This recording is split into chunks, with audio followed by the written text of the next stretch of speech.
Alright, in this video you're going to learn how you can blur motion in the daytime through the use of long exposure. And that's a pretty popular technique when you're working with waterfalls or anything in nature. You basically do it by using a very dark filter that goes on the front of your lens. This filter right here is the one that I use. It cuts down the light that enters through the lens by 9 stops, and it's called the Hoya ND400 filter.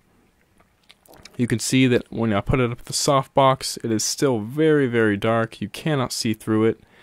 It is just an extremely dark filter. So because this filter is so dark, we can then lengthen the shutter speed, which will introduce motion blur. And I usually still always use the lowest ISO possible, and the aperture, I will try to get it at f8 or f11 because those are usually the sharpest points that you can get on a lens. But sometimes if I want the picture to be a very long exposure, I'm going to have to close up the aperture to something like f22 to reduce the amount of light coming into the camera as much as possible. And you can get up to around 30 seconds in daylight at the most using that filter. If you want to get longer, you're probably going to have to stack another filter on top of it or wait until it's dawn or dusk. And there's other less powerful filters that you can use. For example, this one right here is an ND8 filter. These are better just for when it's already a little bit dark outside and you just want to darken up the light coming into your camera just a little bit. If you want more information on ND filters, go to Wikipedia and type in neutral density filter and you'll be able to learn what all those numbers mean and all that type of stuff. It's actually a very useful article. Now this filter is an infrared filter. If you have a newer camera that is not very sensitive to infrared light, you can pop this sucker on your camera and it can potentially increase the shutter speed for quite a long time. Now this doesn't work with every single camera, and the cameras that it does work with to lengthen the shutter speed with, the color is not going to be normal color. It's going to be pretty red and different, sometimes surreal. That's why a lot of people make it black and white. So that's just an alternative in case you already have one of those filters. You could be using that to increase the shutter speed. But if you want normal color, just use the regular neutral density filters. Now here's some examples. This is a regular photo, 1/30th of a second, and here it is again with a minute long exposure.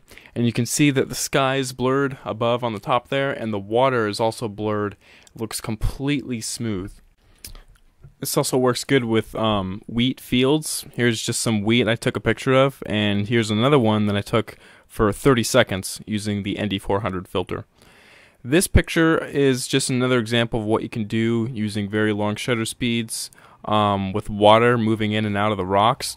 You'll get that sort of ghosty, kind of hazy look, and that always looks great in black and white.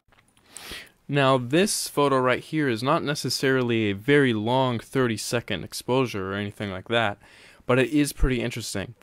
The shutter speed was only half a second on this picture, so you're not going to be needing an ND400 filter or anything like that. The most you'll need would be an ND8, and you would not need anything higher than that to get a half a second.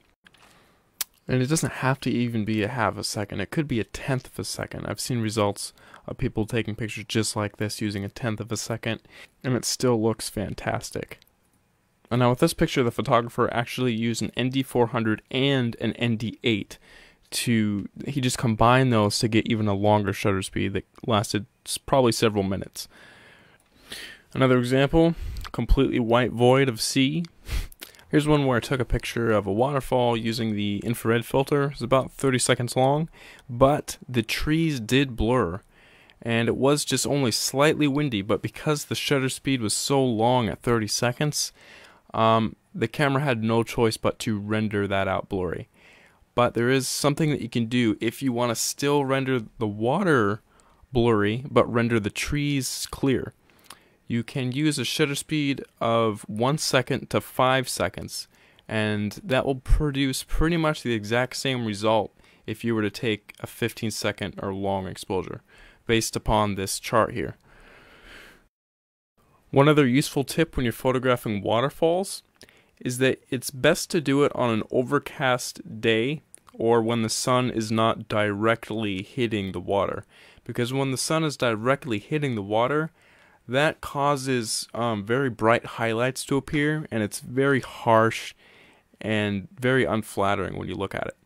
So a dark, overcast day is ideal. And here's one last example of just the clouds passing by, and the exposure is just taking place during that entire time. The clouds are moving, and it just comes out to be very dreamy and beautiful. So ND filters are really good for blurring the motion of clouds, fields, grass, trees, water, and even people in a city. If there's people walking by on sidewalks and you're taking a picture for 30 seconds or more, those people, if they're in constant motion, will be rendered invisible. So you could take a picture of, say, New York City, where it's constantly populated and there's people everywhere. But if you have a long enough exposure, you could make it look like it's an abandoned city.